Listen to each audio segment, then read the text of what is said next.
You mean the village keepers? Oh, let me think. When I was eating dinner the other day, I saw one of them by the side of the road, muttering away and eating mushrooms and tree roots. They shouldn't go around eating that kind of stuff. Okay. Did you notice anything else? Anything else? No, I think that's all I have to tell you. Sorry.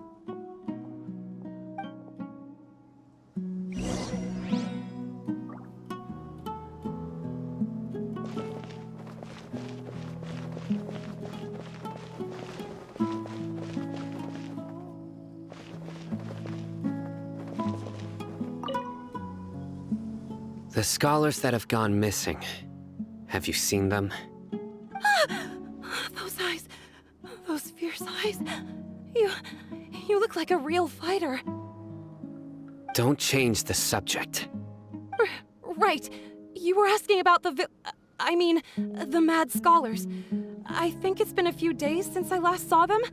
I usually go to bed pretty early, so I'm not too familiar with what goes on at night. But honestly, I feel quite sympathetic towards them. Even though they act a little strange, they've helped me in the past. If it weren't for them, my house would have collapsed long ago. Do you also think Grandpa and the others are good people? Grandpa? Oh, hello there. It's little Isak. You mean that nice man who looks like your grandpa's long-lost twin, right? He was actually the one who protected my house. I saw it with my own eyes.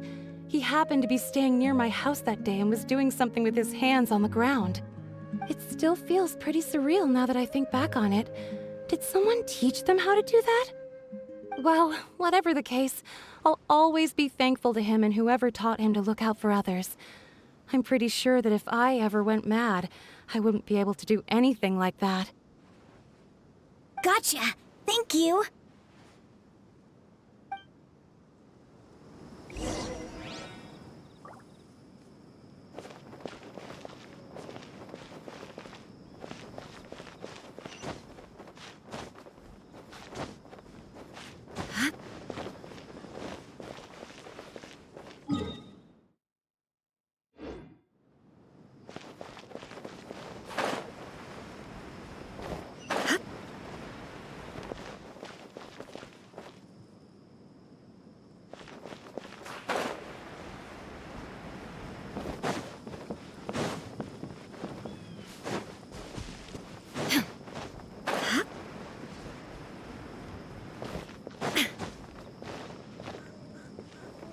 Join the Aramites. Embrace a wonderful new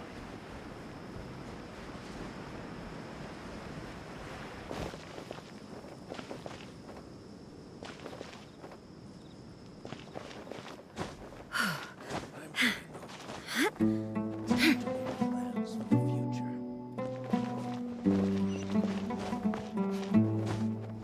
Join the Aramites and embrace a wonderful new life.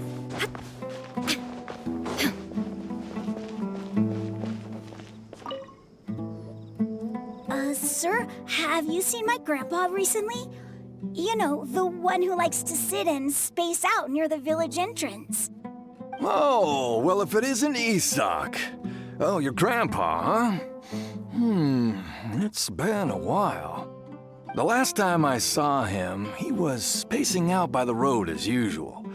I went and asked him if he'd like any of the food I had prepared, despite my wife's protests. Like many people, she's really quite terrified of them.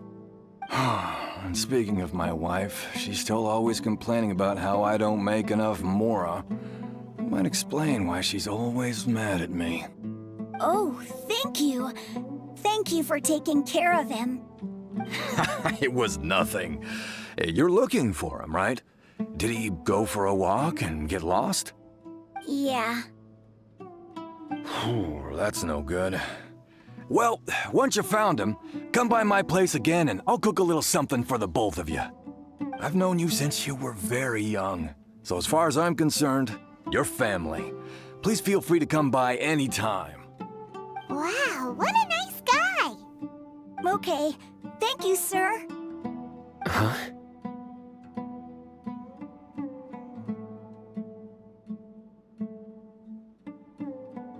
Don't say anything for now. Isak, stay here. Let's head over there. Stay quiet as you move.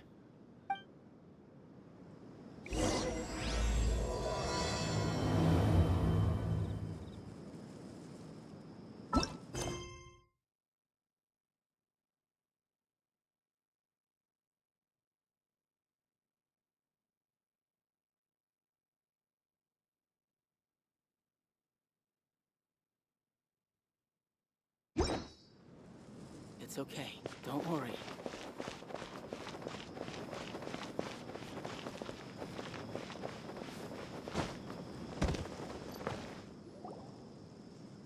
Listen, see if you can make out what they're saying. Have you heard? The mighty King Deshret, the sovereign of our faith, will soon return to this world. Yes, of course I have. King Deshret is the one and only true ruler of this land. I've never believed in any other gods. Still, you say he's coming back, but it sure doesn't feel like life's about to change around here anytime soon. What's your proof? Haven't you noticed? The village has been getting more deranged scholars than ever. Delavar was saying that many people also went insane just before the fall of King Deshret's civilization in ancient times. We don't quite know why, but it seems like there's some sort of connection between insanity and King Deshret. Isn't it a sign of King Deshret's power that all the mad scholars have disappeared? If you ask me, they must have been chosen as the final sacrifice for King Deshret's resurrection. Huh. Now that you say it, that does make some sense. Does this mean our lives are finally going to take a turn for the better? Exactly. Those city folks will get what's coming to them. Now, repeat everything you've just said from the very beginning. Huh? Who are you? Where did you come from? My patience is running thin. You heard what I asked.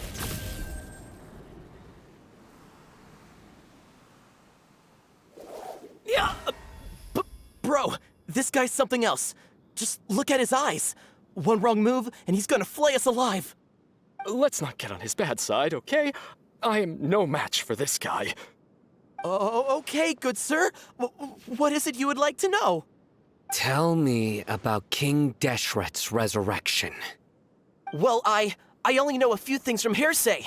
I went for a drink the other day and heard others talking about a rumor that the madmen will disappear and that King Deshret will return to this land. I'm not making this up, I swear! Hey, go on. Keep talking. It's true. It's all true, sir. We desert folk have had more than enough of those people at the academia. They keep sending us all their mad scholars and won't let us have a good life. Would you want to live like this if you were in our place? The radicals were even more thrilled than me when they heard the news. We're all praying for King Deshret's speedy return. Delavar also said that once King Deshret returns to our side, it's only a matter of time before we conquer the land on the other side of the wall. They're all willing to serve under King Deshret and fight for a share of the glory. Is that so? Seems like he still wants to know more. Keep talking. Got it! At first, I told myself it was just the drink talking, but then all the mad scholars vanished without a trace, just as the rumors said. Please, don't beat me up just for mentioning these rumors. If I'm guilty, then everyone else around here is also guilty. I'm just saying what the others said. The people here really like King Deshret, but dislike the Dendro Archon. Where is this radical person you talked about? I haven't run into him over the past few days, so he probably hasn't been around the village. What about you, man? Have you seen him at all? No, not at all. We wouldn't dare lie to you. He's really not here right now. Sounds like you're not too close with the radicals. No, of course not. All we know are their names. I have many ways to stop you from talking, and many others to stop you from sending warning messages. So you'd best just stay home and hope I don't hear of you trying to contact anybody. Don't do anything until I've gotten to the bottom of this. Try something foolish, and even Candace won't be able to protect you. Yes, got it. We'll do just as you say. That scared Paimon half to death. Sino is pretty terrifying. He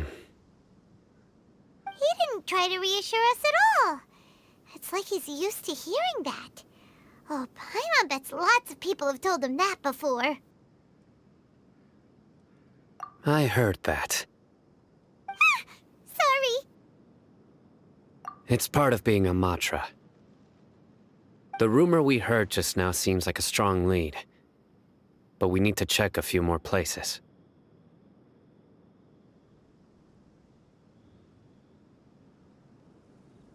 Very well. Isak! I'm here. Where's your grandpa's house? Well, I can take you there. Just follow me.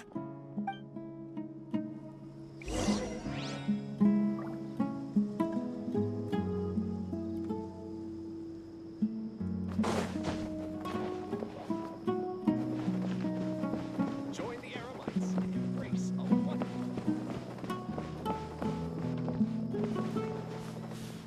Grandpa? Oh, he likes to be alone. Sometimes he stares at the sky in a daze, and other times he just pokes at the ground with his fingers. Every now and then, he yells out at the top of his lungs, so a lot of people are really scared of him. But he's a good person, really. I know he is. I swear, he's just like my real grandpa.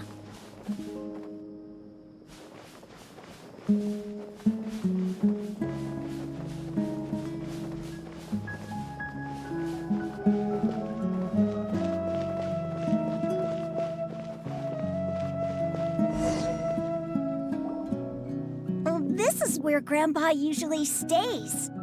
There sure isn't much here.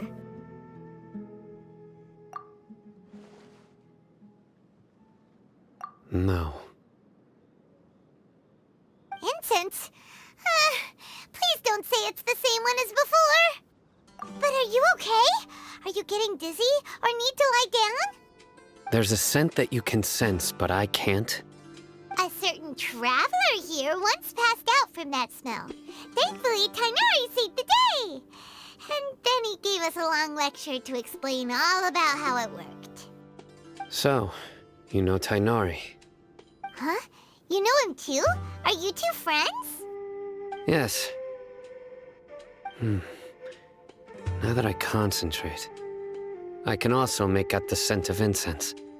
Wait, surely Tighnari didn't lecture you too? No, no need. Did you first encounter this scent at Tighnari's house? In the forest. From a scholar.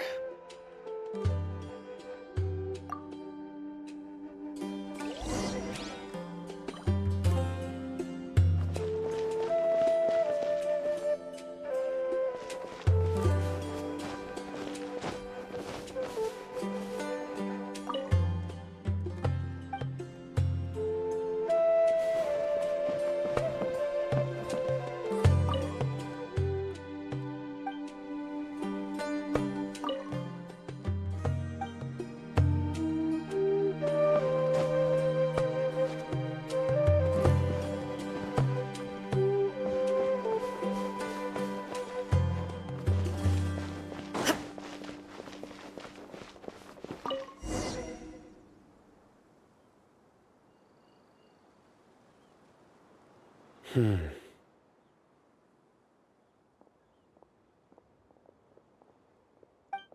are you looking for, Sino? Here it is. Take a look right here. Paimon doesn't see anything. Although the traces have been completely buried in the sand, there are footprints here. From the size and shape, they belong to an adult male. This pattern is a common one from this area. Local shoes, This was probably someone from the village. The scent is quite faint, but still extant. The footprints head in that direction.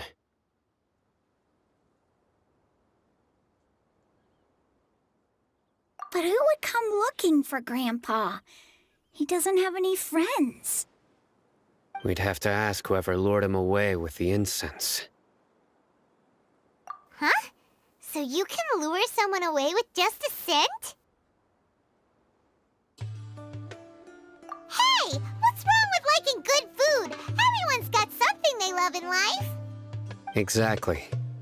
Most scholars are fond of incense, since the smell supposedly helps them clear their minds and discover new knowledge.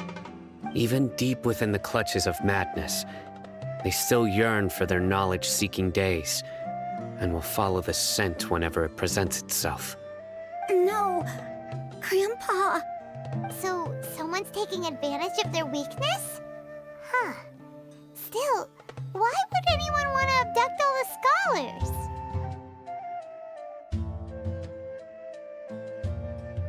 Are the rumors really true? Could the disappearance of all the mad scholars have something to do with the radicals? It's highly likely. Please, you have to save my Grandpa. Grandpa's never done anything wrong. Please help him. Sounds like we'd better help get him back. Don't you worry, Isak. We won't let whoever took him get away with it. Let's head to Aru Village and inform Candace and the others about what we learned here. After that, we'll set off to find the scholars.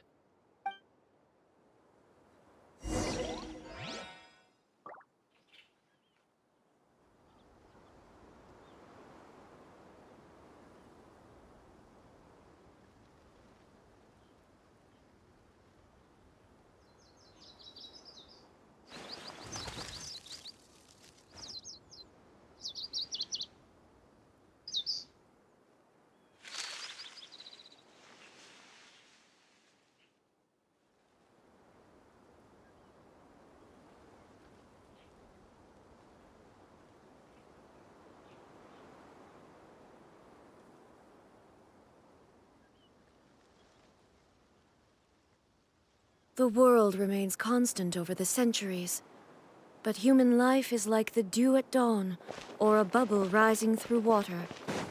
Transitory.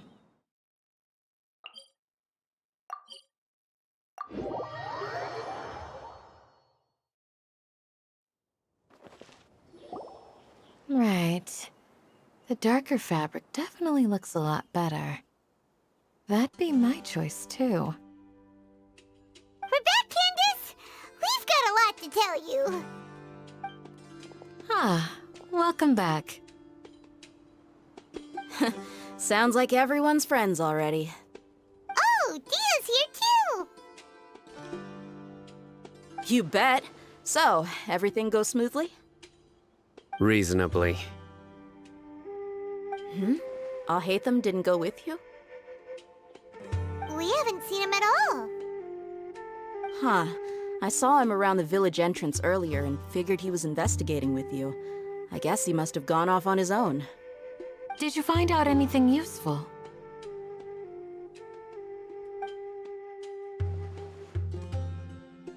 I see. So someone used a kind of incense to lead the exiled scholars away from the village.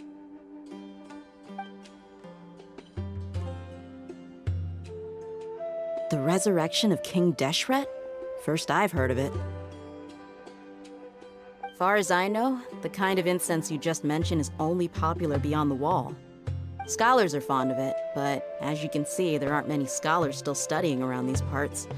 No seller would be able to make a profit here. Not to mention, making incense is a labor-intensive process. You won't see anybody in the desert with the patience to make or sell something that requires that kind of effort. It seems someone from beyond the wall must have been supporting this. Makes sense. So what should we do then? Do we go back to the academia and search for leads there? If it was any other day, that would be your next logical step. But today, you've got me on your team. so you get an extra tip. Didn't you say that the villager got his news from the tavern?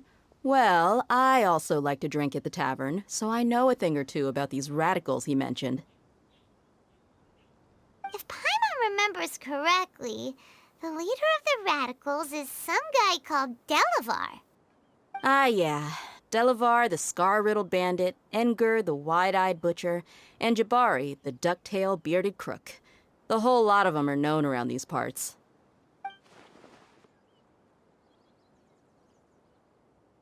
These guys have one thing in common, and that's being broke. The rougher life gets, the more they want to believe in King Deshret. Way they see it, King Deshret's resurrection is their only chance at overthrowing the academia. Throwing all of Sumeru into chaos is the only way to change the way of life here in the desert. Anyway, that's my guess why they've chosen to become radicals. Tia! You're amazing! You really know this place inside and out!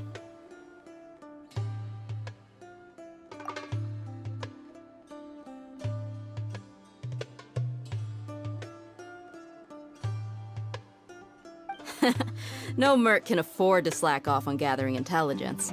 Every mora I've spent in the tavern has been a valuable investment. Let's head out. Now hold on, you're staying right here, Sino. Why? Aru Village is not a big place. Outsiders stand out here like a sore thumb. I'd bet word about you has already gotten out.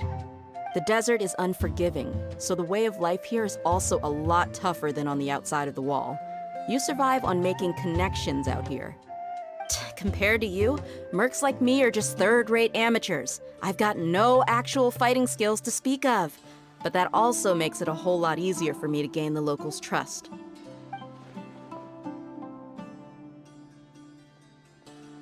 I need to go around and ask some questions, but it'll be difficult if you're with me. Fine. Good. Then we've got a plan. The Traveler and Paimon will go to Caravan Rebat with me, and we'll try our best to figure out where the mad scholars have been taken. Sino, you'll have to stay in the village and continue investigating on your own. All right! Sounds like a plan!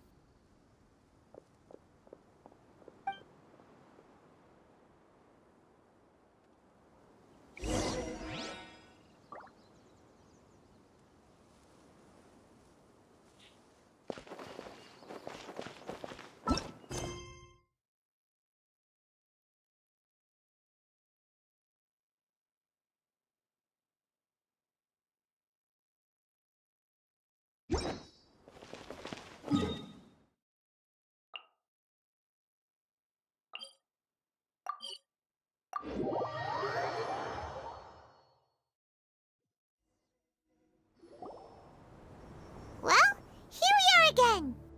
Sounds like you're starting to get familiar with the area. Paimon's amazed every time we see the wall of Samiel. How can a wall this tall even exist?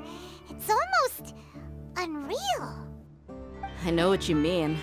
I had the same question every time I walked this way when I was a kid. Also, why is this high wall here? And can a wall really block sandstorms?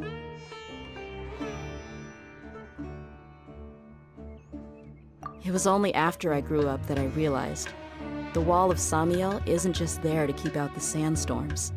It serves a more important purpose, keeping out people like us. Sumeru is run by wise and mighty sages.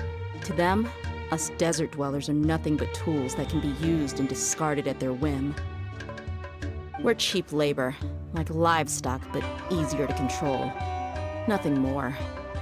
Even if a child from the desert got the chance to obtain an Akasha terminal, almost all their requests for knowledge would be denied. The academia believes we're underserving. Geniuses like Sataria are one in a million. The other children never get a single chance to try and rewrite their fate, even though the academia knows very well that we're humans, just as they are. That's terrible. I would tear down this wall with my own hands if I could.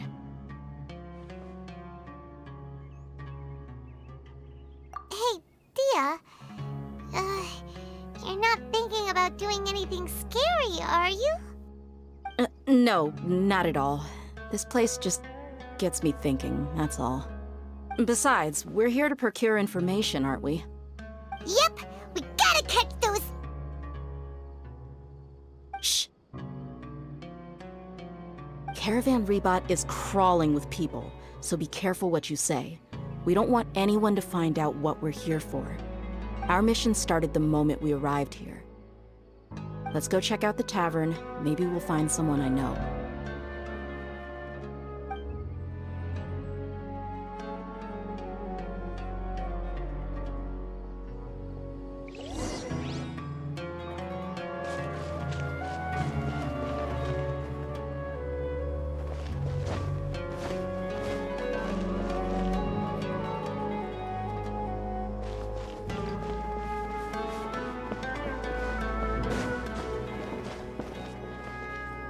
Just our luck. None of them are here today. You mean, you don't see anyone you know? Dia, is that you? What a coincidence. You here for a drink too?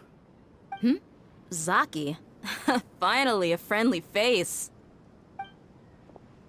Oh, and who do you have with you here? Guests from another land?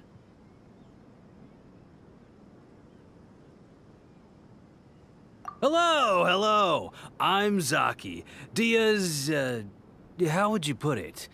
Drinking buddy? We've had drinks together a few times. You could say we go back a ways. Anyway, as far as my friends here, they aren't too shabby, are they? You rarely see any Outlanders so friendly and respectful nowadays. Absolutely. Much better than those people on the other side of the wall. So, Dia, are you looking for someone? Yeah. Have you seen Enger, Delavar, or Jabari recently? Of course I have. Matter of fact, we were all here drinking together just a few days ago. I've got a spice trading deal from another nation. I thought maybe Delavar and his friends might be interested. Know where I could find him? Ah, how thoughtful of you. Then I assume you also know that Delavar's been having a hard time making ends meet these days, so you came here to help him out? Hey, keep it down. Let's just say I prefer to keep this deal a secret. Y'all at Caravan Rebot are like family. If there's more to be made, why not do it together? Besides, Delavar and his friends have muscle. They'd be a good fit for escorting the goods. Yes, how considerate of you.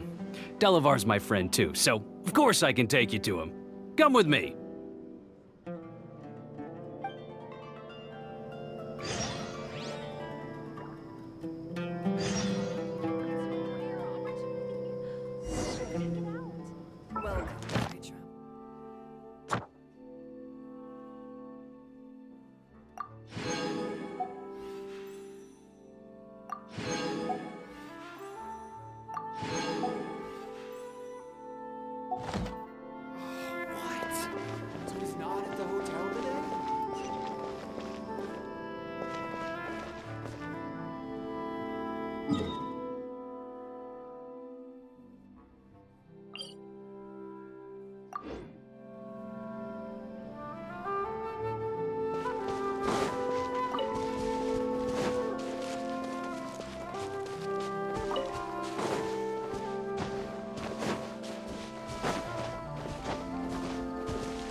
Are we there yet? Yep, this is the place. This place is practically deserted. What are they doing in a place like this?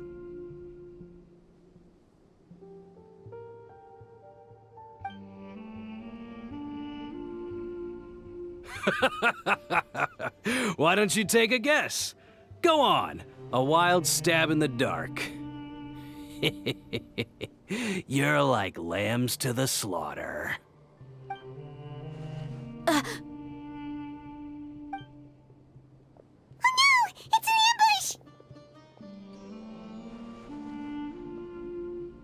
ambush! What's this all about, Zaki? Come on, Dia. You really think we didn't hear about what you said back in Aru village? The boys have kept a close eye on you from the moment you set foot there. Not only do I know that you're looking for Delavar, I also know that you've teamed up with people from the Academia to look for the missing scholars. So, you've been watching us from the very beginning? Uh-oh. Paimon knew leaving Sino behind was a mistake! And you left the strongest one in the village, didn't you? Who do you think you are? You really thought we'd fall for your little business deal nonsense? So you and Delavar have been partners all along. Dia, I guess it's only natural for a traveling mercenary like you to be out of the loop. Those of us who hang around the tavern have stronger bonds than you think. But you got one thing right. We're all looking forward to an uprising in Sumeru. There's nothing more we'd like to see than the desert folk overthrowing the Academia. If that's the case, then I'm sure Delavar wouldn't miss a second of it. I'll be honest with you. If it weren't for what you said in the village, your little monologue about the Wall of Samiel would have convinced me that you're one of us. Delavar. And Engar, you're here too, huh? Long time no see, Miss Mercenary. You should have known the traitors are what us followers of King Deshret despise the most. Dia, I thought that you, a fellow desert dweller, would understand why King Deshret is greater than the Sumeru Archon. Little did I know, you don't deserve to join us. Yeah, gee, what a missed opportunity. Adopting radical views and kidnapping innocent scholars, all because of some baseless rumors. Anything else I'm missing out on? See? There you have it. Mercenaries are just a bunch of faithless scum with only one thing on their minds. Mora. Pathetic. You're all like a pack of street rats. You're not wrong. Mercenaries are driven by Mora, and my faith lies with whoever's paying me. As long as there's a profit to be made, anyone can become my friend. Enough talking! Get him!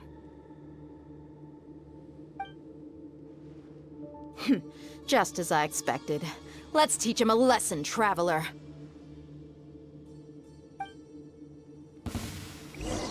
Just following orders. Everyone hold hands! Strike a pose! There is no escape!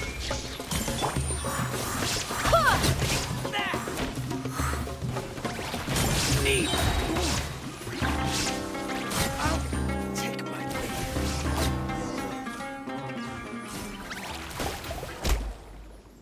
leave. Impossible! How could you? So, what do you think about your meticulous network now, Zaki? How did you say it? It's only natural for a traveling mercenary like me to be out of the loop. I'm guessing your informant told you that I'm just an incompetent merc with no real fighting skills, correct? I mean, that is what I said after all. And of course you would believe everything he reported. The only thing you know about me is that I'm a mercenary, but you've never seen me in action. Even though you heard we went to handle monsters together, you believed that Candace was the only one doing all the real fighting. That so-called Flame Mane is just a fraud. She admitted it herself. She just uses her connections to gain the trust of others. That's what you thought, right? Ugh. You lied in the village because you figured that we'd have people watching you. And you were stupid enough to fall for it. I figured as much the first time we drank together. You all thought you were so smart.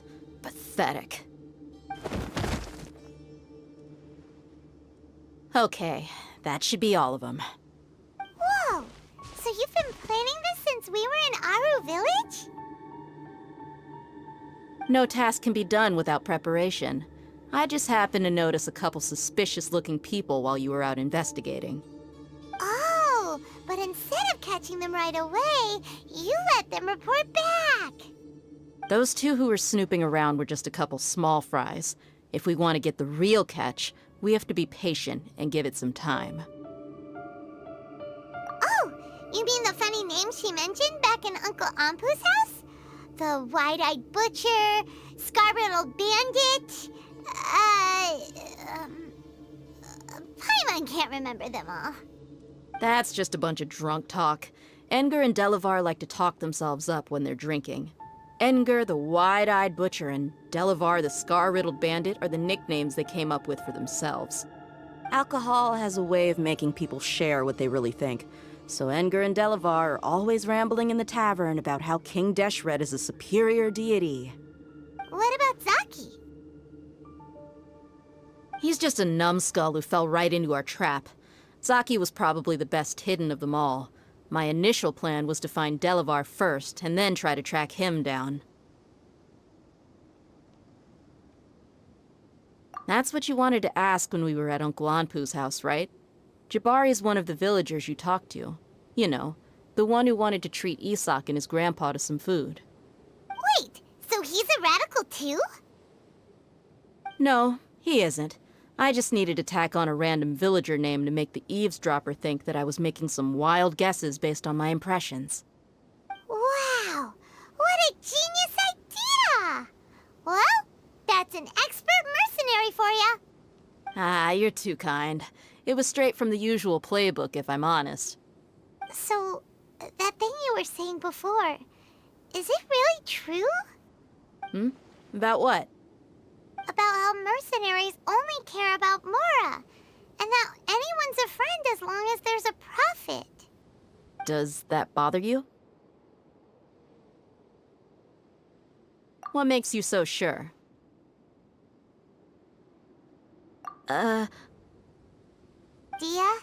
do you dislike the Dendro Archon like the other desert folk? You two are pretty sharp. No, I don't have anything against the Dendro Archon. I've heard a lot of nice things about the Lesser Lord from Dunyarzad. I can understand her devotion and gratitude. Dunyarzad's just an ordinary person. There's no way a god would be so involved in the lives of everyday people, unless they were truly compassionate. I've begun to realize that the sages are behind everything that's happened recently. The radicals' blind belief in King Deshret, making the Dendro Archon out to be an enemy. It's all the academia's trickery. But I see through it all. And unlike them, I can never be hostile towards anyone who's never done anything wrong. Dia. Anyway, looks like we're done with business here. Traveler, lend me a hand. Let's tie him up and bring him to the village.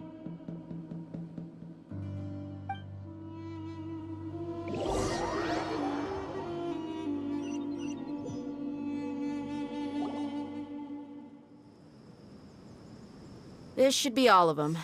I'll let you take it from here. All right. I'll be in touch.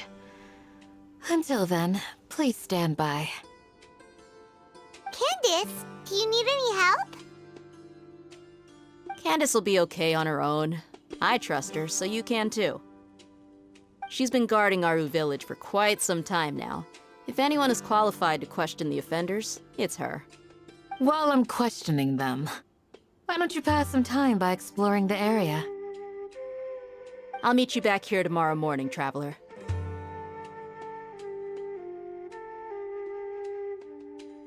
As for these idiots, let's just hope they live to see another day.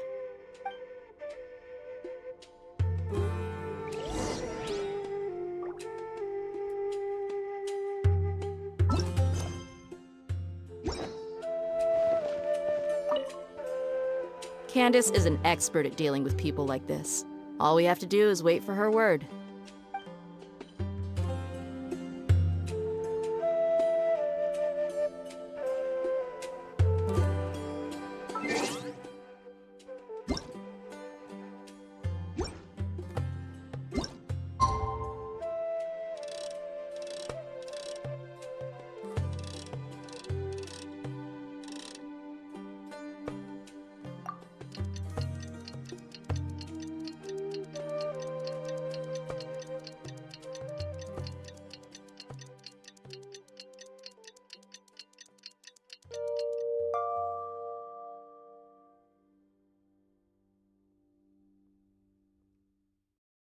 I do hope the Knights of Favonius. Hey, Dia! Right on time. We'll know any moment now. Paimon's been wondering. You seem to know Candace pretty well. Have you been friends for a long time? We've known each other for some time now. She's a pretty interesting person. Even though she's an extremely strong warrior, she never misuses her powers against others. Oh, Paimon knows what you mean. Like a lot of martial artists say, never take the fight outside the ring. Yep, I guess you can put it that way. It takes strong convictions to be as dedicated as she is, and shoulder that kind of responsibility. Us mercs, on the other hand, we pretty much live from one day to the next. Well, Paimon thinks you're great, too. Really? Thanks for that.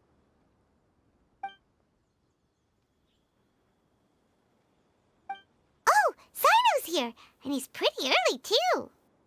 Yes. I was here yesterday to help out a little. To help out? By doing what?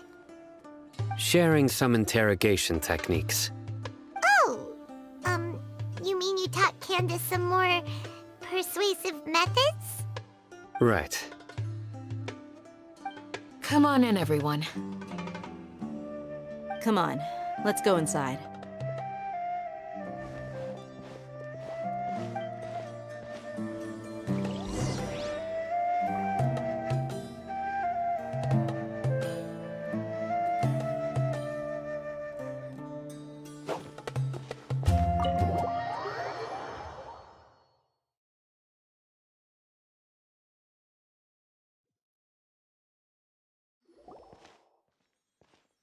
Candace, where... Whoa, you look furious. Do I? Huh. What gave it away? Oh, there's no mask that can hide true bloodlust. Cover up your eyes, and it'll still show itself at the corners of your mouth. Perhaps I need to work on my composure. Still, it's perfectly understandable why I'm angry. I'm sure everyone present would agree. Yes, ma'am. Please, don't beat us anymore. We're gonna die. Well, looks like Sino taught her well.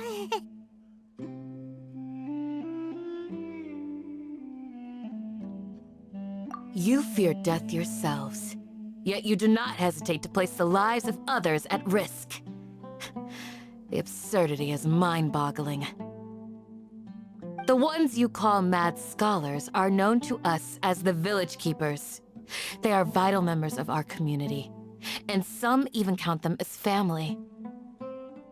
You come here, to my village, and you treat my people as nothing more than stepping stones towards your goal. Tell me, what would you do to you in my position? Mercy! Please have mercy! You've made your bed. We may all be desert dwellers, but there is one thing that I understand better than you. The resurrection of King Deshret will only result in war. And war serves no one. The people of Aru Village care little about which god is in power.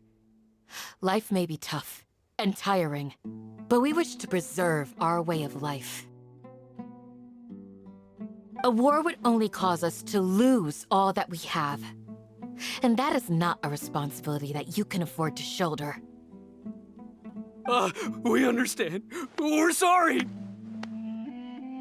I'll tell you everything I know. Please, just let us go. I'm listening. You might not believe this, but it wasn't us who came up with this idea. Someone was spreading rumors in the tavern. That's how we ended up hearing about King Deshret's resurrection. Some mystery man told us that mad scholars will make the perfect sacrifice to usher in King Deshret's resurrection. They give their lives, and we can get anything we wish for. They're called Village Keepers. Slip up again, and you'll regret it. Yes, sorry. It was all that mystery man's doing. He told us to spread the word about King Deshret's resurrection, and talked us into helping him. In return, he said he'll help facilitate the resurrection process. I'm not sure. That's one. Huh? One what? Strike. You get a total of 3. Then, you die by my hand. Wait, I'm telling the truth! We don't know anything! It was all him! 2. He got us to lure them out of their houses in the night with some kind of incense. We take them to a junction outside the village. Then the mystery guy takes them from there. You gotta believe me, please. I'm telling the truth, I swear. Just ask them if you don't believe me. That was indeed the truth. Traveler, go on.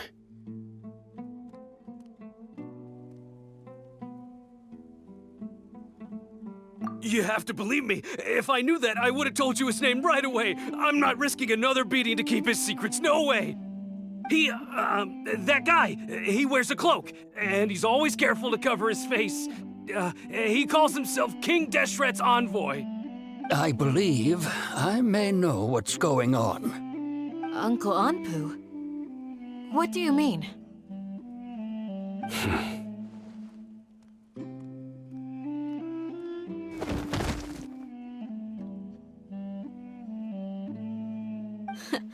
Smooth. Okay, speak. If my suspicions are correct, this mystery man they speak of could be from the Academia. Some time ago, people from the Academia attempted to take the village keepers away.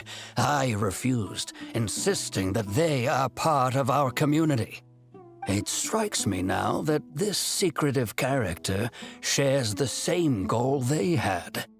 Which means it's highly likely that the Academia was purposely spreading a false rumor to trick the radicals into delivering the village keepers right into their hands.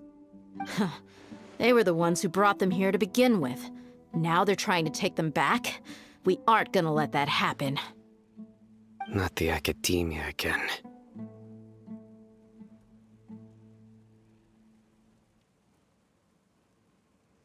Just as I thought. But what could they want with the village keepers? People are nothing but tools in the eyes of the Academia. A change in their plans likely means they found another way to exploit the scholars. Regardless, our top priority now is locating the village keepers. You're right. Isak is still waiting for news on his grandpa. Time to go. Let's leave the village and try to track them down. Yes. Pack up and get ready to leave. You got it. Candace, I'll let you deal with the radicals. Leave everything outside the village to us. All right. Let's meet back here once everyone's ready.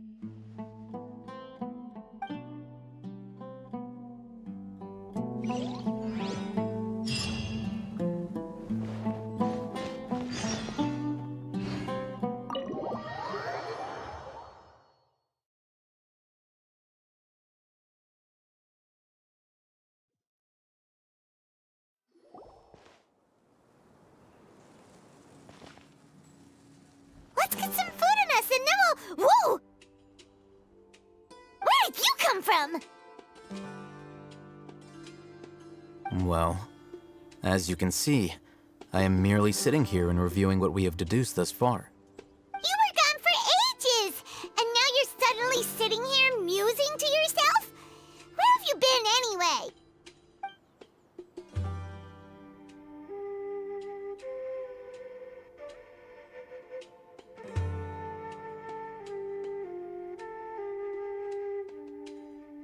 Hey, what's with the silence?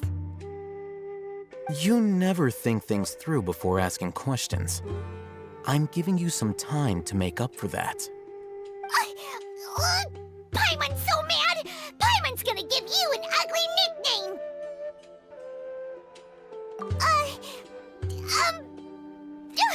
Never mind. Paimon's got nothing.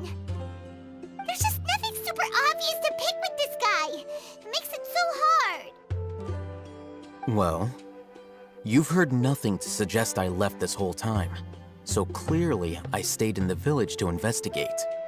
Anyway, you plan to leave Aru village and keep searching for the truth of this matter, yes? Yep. We're not gonna find out anything more by staying here, so we thought that we might as well take the search elsewhere.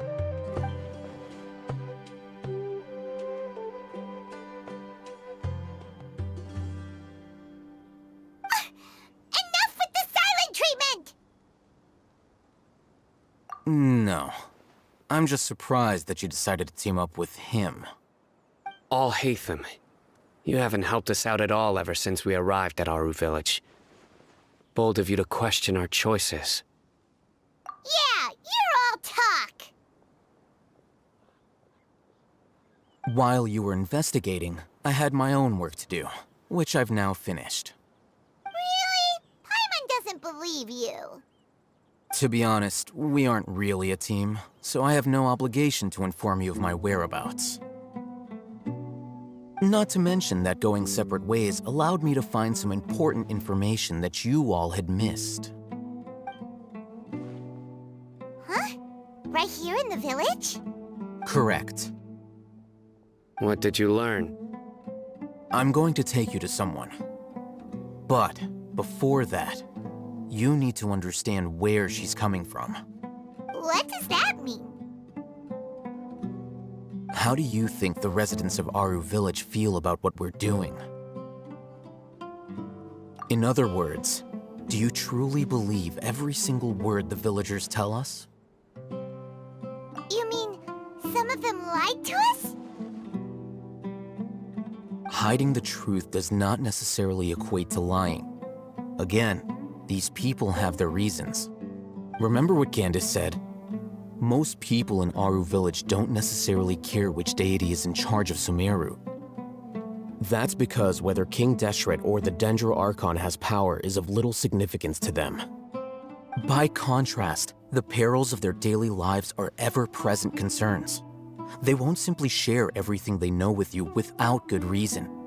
That's why you believed there was no further information to be found in this village.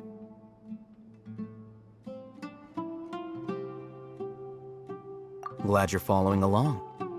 Among those you have talked to, there's someone who was consciously keeping you out of the loop. In fact, she's been observing your every move since you arrived. The reason being, to someone who only wants to live their life in peace, any external factors introduce unpredictability into the equation. Those eyes. Those fierce eyes. You look like a real fighter. Don't change the subject. It's quite obvious that she's intimidated by Sino's authority and strength. Right. You were asking about the mad scholars. She corrected herself mid-sentence because she's aware that there are King Deshret fanatics in the village. If she sounds too friendly towards the village keepers, she could easily make herself the radicals' next target. I think it's been a few days since I last saw them. I usually go to bed pretty early, so I'm not too familiar with what goes on at night. Remember? She made a point of denying her involvement in anything that occurs at night. But honestly, I feel quite sympathetic towards them. Even though they act a little strange, they've helped me in the past. If it weren't for them, my house would have collapsed long ago. After speaking to the village chief, it became clear that the village keepers had protected Aru Village at night. In other words, the young miss was very much awake during that time. Then why would she lie? By getting involved with an outsider, she risks drawing unwanted attention to herself. As for why she might be so wary about all this, maybe you should ask her. I'll pass on this one. You said that she is afraid of me. If so, it's best if I stay out of this. We're on it!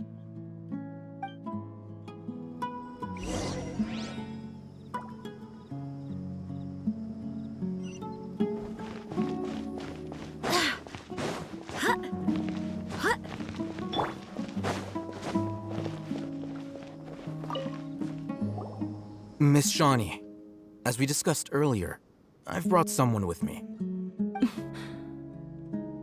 Mr. Alhaitham, I'm aware of where you stand, but how can I make sure that your friends think the same as you? Huh? What do you mean? We need to clarify our stance or something? Go ahead and talk to her. You'll get the answers you want. Go on. Earn her trust. Is it really that simple? May I call you Traveler? Hi, Traveler. I want to ask you something. Do you think the resurrection of King Deshret can truly change Sumeru for the better? Why's that? That's very similar to what Miss Candace says. I know you two are friends. That's why I'm willing to talk to you, even though I do have some reservations. Before, I wouldn't even have the courage to ask something like this. Traveler, do you believe our lives will get better?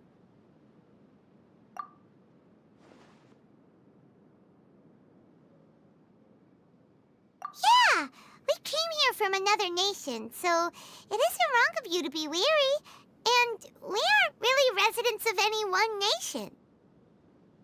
But even so, we've met lots of people from different places, and we've always fought for what we believed in. We have friends in Sumeru, and we want to help them. That's why we decided to stay here for a while.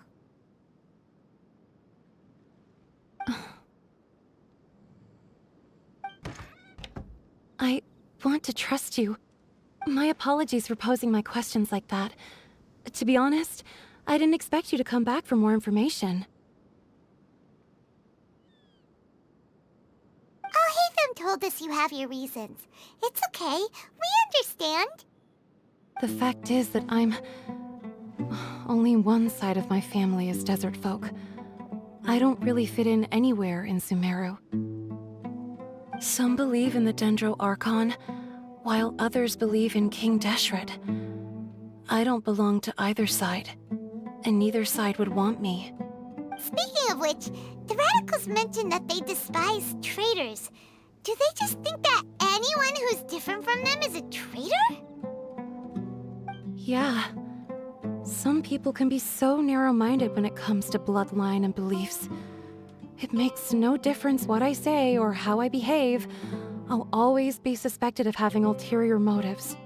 Slowly, I just stopped talking to people.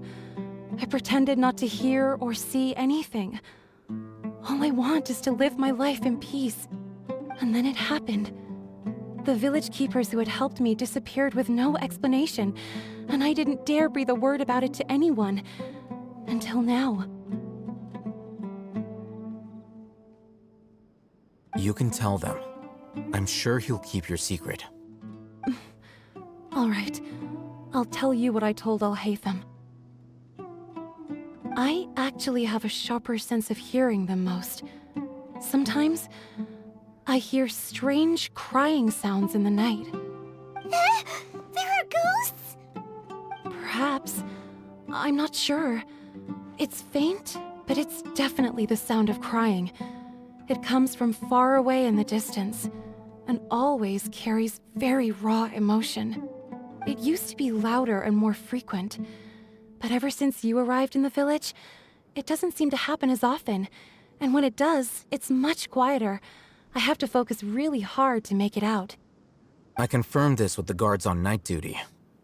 They also have someone with a good ear, and he's heard similar sounds at night. But, because we're in the middle of a desert, he would rather believe that they are the cries of beasts than ghosts.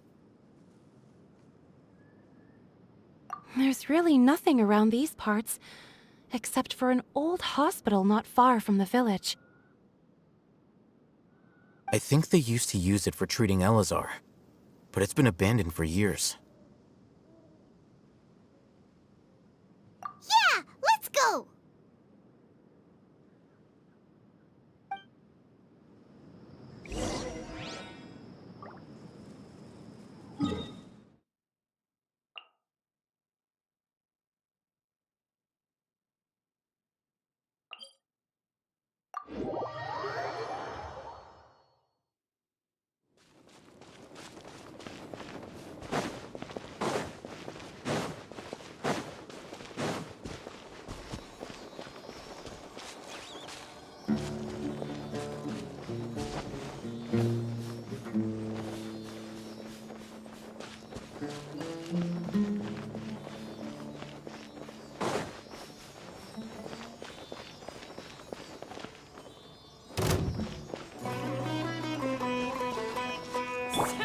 I see everything.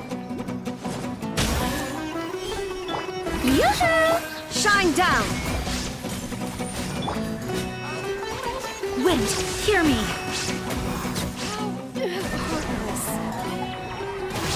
Who is one? I hope the others find some. Oh, is this the place? It's in terrible shape, and there's sand everywhere. Empty and forgotten. An ideal place to hide people.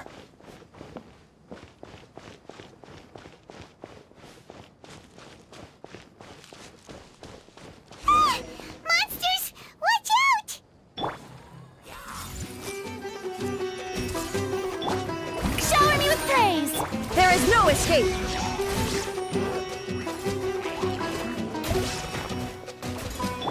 Everyone hold hands!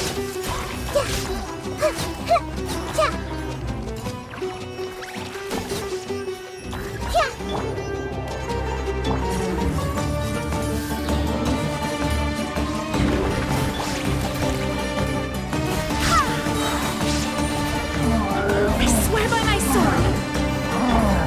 Torn to oblivion! Shine down!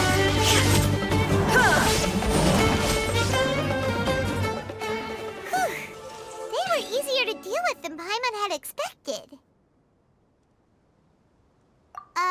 Super strong bandits? Or monsters taller than buildings dropping out of the sky? Or, something like that.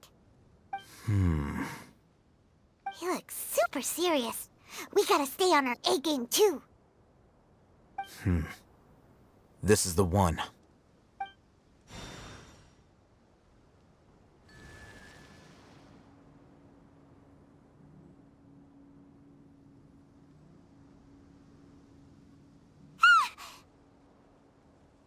Let's go in and take a look.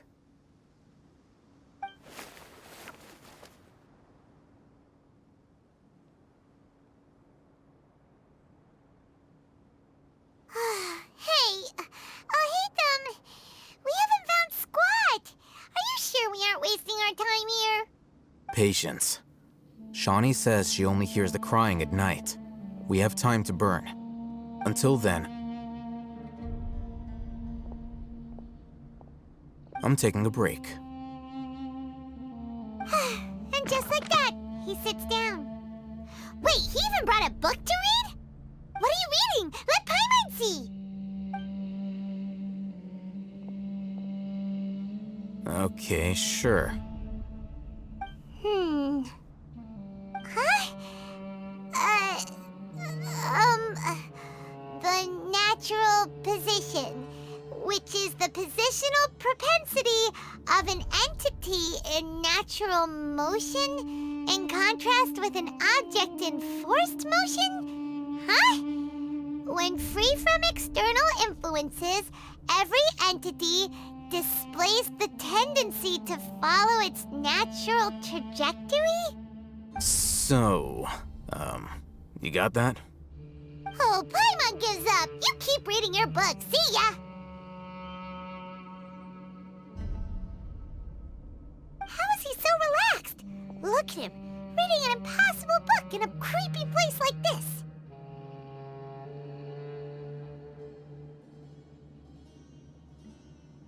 Hey! Paimon's your Tibet travel guide. Paimon knows plenty of useful stuff already. And anyway, it's not Paimon's fault that the books people read in Sumeru are so complicated.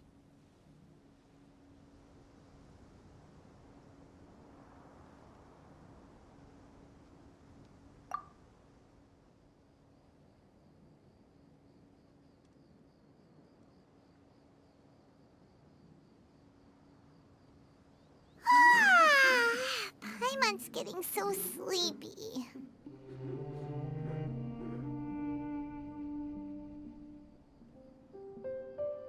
Huh? What was that sound? There it is. It's coming from that direction.